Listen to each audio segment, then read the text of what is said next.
Hello, my name is Kanako Sugito, and this is my Renaissance Engineering assignment. What inspired me to be an engineer was planes. The first flyable plane was created by the Wright brothers in 1903. It was a plane made out of wood and fabric.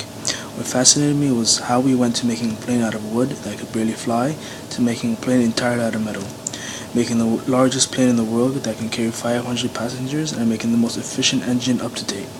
The planes that inspired me the most was the A380 and the 787 because they were the most interesting to me. While I was inspired by planes, ever since I was a kid, I would spend time watching air crash investigation. I was always interested in how they found the problems to each plane, and with each problem it helped me learn more about how the planes work. Later on in the years, I became interested in the physics behind the planes on how a 600-ton plane can fly in the sky.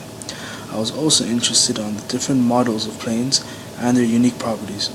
It was also the innovation in how these engineers solved the problems to make the planes we fly today much safer and efficient. It changed my way of thinking by seeing these engineers think of ways to solve problems.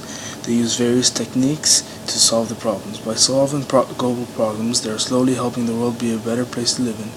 It also shows that nothing is impossible and that eventually you'll succeed. It also helped me show how important engineers are for the future of the world and how they can help solve the million problems we have. It also showed me to never give up because later on your invention can help millions around the world. Take the Wright brothers. They laughed at them that they could not make something heavier than air fly, and they proved them wrong. Now we have metal birds in the sky.